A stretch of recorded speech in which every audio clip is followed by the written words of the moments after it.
Sure, some artists live every day like it's Halloween. And plenty of artists have enough of a cool, weird darkness about their aura that to slip into a spooky vibe is as natural as a bat in a cave or a witch on a broom. Like Tim Curry here, singing Anything Can Happen on Halloween from the 1986 movie The Worst Witch. Tim always makes me feel both spooky and saucy, but certainly not surprised. What is kind of surprising is when our most mainstream, non-spooky, A-list pop stars decide to throw on a personality costume and give the graveyard a go. And that's what we're here to look at today. As always, I'll link the vids in the description if you want to hear them in full. Now grab your trick-or-treat bag and throw that ghost sheet over your head. Let's check out some pop stars who got spooky and see if they can give us a scare. Something spooky is going down. Beyoncé's Haunted is a good one to check out first, off her self-titled 2013 album. We see some ominous imagery to kick things off, some of which is projected by old glitchy black and white cathode ray tube TVs. And we get some creepy twins giving us a kind of Shining vibe. Beyoncé takes us around a somewhat eerie mansion, ultimately to the bedroom, where other spooky dancers wiggle and writhe, and the camera continues to cut to other strange rooms and scenarios. The haunting going on here is carnal, and the song is talking about desire. If I'm haunting you, you must be haunting me. My haunted lawns, ghost in the sheets. I know if I'm haunting you, you must be haunting me. As such, there is no creature feature or featured creature to bust onto the scene. Since we're working in metaphors for actual human impulses, the spooking is all in the form of gothy looks, ghostly images, weird stuff, and macabre vignettes. And that's totally cool. Honestly, were a giant werewolf to pounce in and start tearing dancers to shreds, or big ugly ghouls glide in to join them, it would be a vibe disruptor. So the question we're asking today is, how spooky did they get? And the answer here is, not that spooky. But I think she got as spooky as she should have, and that's saying something. And Beyoncé looks great. She's not ghouled out, she's just rocking dark eyeshadow, short black and white hair that maybe just ever so slightly hints at classic Scream Queens, and some sophisticated black attire. Also, so many good, weird scenes go by in a flash that this video is totally worth pausing and scrubbing through. As for the music itself, it's about the same. There's definitely a little sinister and dark vibe to the beat with its pulsing and repetitive minor bass riff, and big fat droning synth that underpins the chorus. But this doesn't overtly hit me as a spooky banger, but it's the banger it needs to be. The resulting vibe is ultimately a classy and somewhat spooky affair, and done well.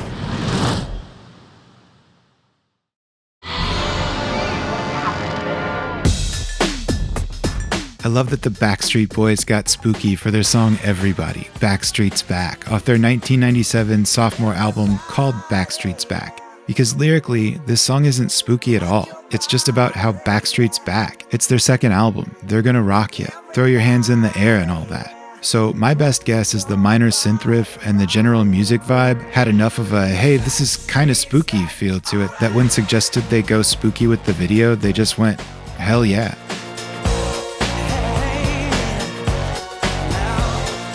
Also, this is a fine time to mention the most famous and classic example of a pop star going spooky, which is Michael Jackson's Thriller, and this feels like it also has a dose of like, hey yeah, we're doing a big nod to the Thriller thing. And Backstreet were definitely kings of 90s pop, so they're kind of anointing themselves by doing that. Some cool things I want to note are this is the debut single for their second album, so to drop a debut spooky video single for a major pop act of the time, very cool. And it didn't drop in October, the single dropped in July. Doing spooky stuff for no reason in the summertime? Very cool. Now, how spooky do we get here? Well, not like very spooky, but we get plenty fun spooky, playful spooky. Each Backstreet Boy gets to be a different classic monster. Brian is a werewolf. Howie is Dracula. Nick is a mummy. AJ is the Phantom of the Freakin' Opera. And Kevin is Dr. Jekyll and Mr. Hyde, Two-Face style. Very cool.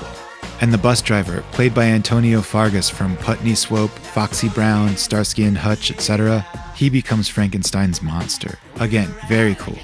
Musically, as we've discussed, the song has a bit of a spooky synth riff, but mainly the song just straight up rules. It's a big 90s pop song by Max Martin and Dennis Pop that's channeling lots of cool 80s pop stuff too.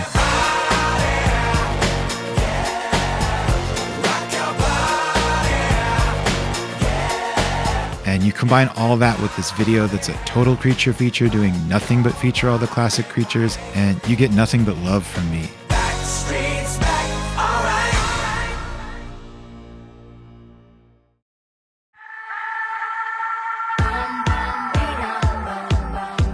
What's wrong with me? In 2008, Rihanna got spooky with her single Disturbia off the expanded album Good Girl Gone Bad Reloaded.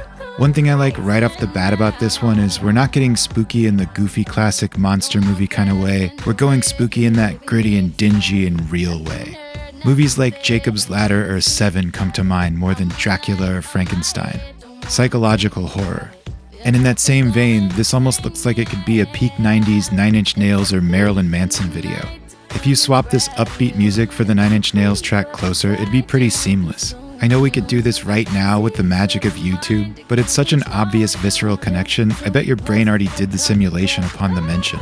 The song itself isn't about monsters, but it's not a metaphor for monstrous love or lust or anything either. It's just about negative mental states. Paranoia, anxiety, depression, panic. Your mind's in Disturbia. It's like the darkness is the light.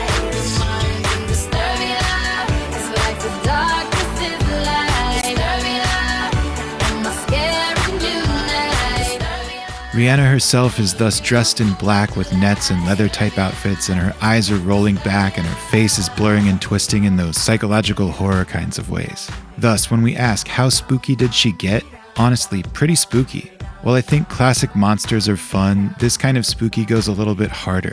Musically, the track is more of a pop bop, and things are not quite so spooky there. Pictures on the wall. It's like they talking to me. Disconnected, no call. The phone don't even ring. So that's probably where our main contrast of spookiness goes down. But what's cool about it is Rihanna gives it the menacing edge with her cutting vocal that really does make me feel like she's a creature in the night who's gonna creep up and grab me.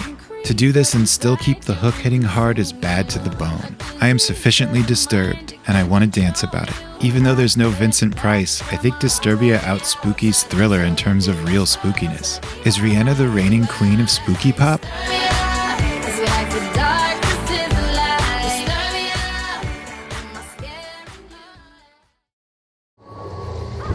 I'm sorry to hear about your uncle, but he left you this great house. I just need to sign. Get us a help. Okay, if I was gonna be stuck in a haunted mansion, who would I want to be stuck in a haunted mansion with? Like, for protection? Well, honestly, both Rihanna and Beyoncé are pretty good bets. Definitely not the Backstreet Boys. But if it was gonna be Nelly, I wouldn't be worried at all. I'd feel pretty good about the whole thing. One cool thing about Nelly's 2003 video for Is You off his album The Dirty Versions, The Reinvention, is we're finally getting some good ghost action going on. The ghosts are absolutely tearing it up in this video, just messing with everyone. Yeah, this mansion is straight up haunted. We also at one point get an Exorcist 360 headspin, which is just great. Love to see it. Nelly himself is not very spooky. He's just the regular guy with his regular friends who's ended up in this nefarious mansion because his uncle dies and leaves it to him. And this is because it's also what happens in a movie called The Haunted Mansion, which used this song.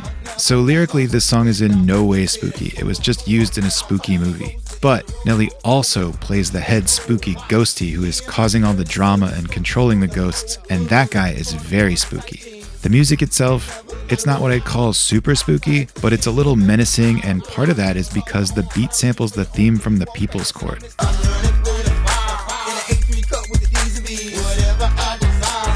What it lacks in full-on spookiness there, it more than makes up for in just straight awesomeness.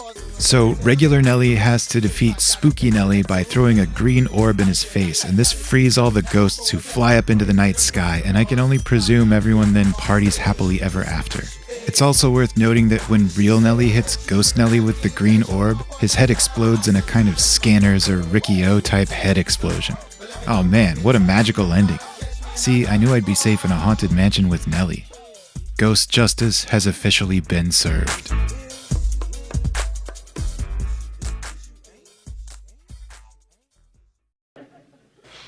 Dang, I didn't mean to scare everybody. I just thought it would be fun if we looked at some spooky pop jams. After all, it doesn't have to be Halloween times to get all ghastly. Like Wednesday and Lurch here express, or like Ministry sings, every day is Halloween. Same rules apply for candy too. Anyway, what are some of your surprisingly sinister Sonic selections? Shout them out.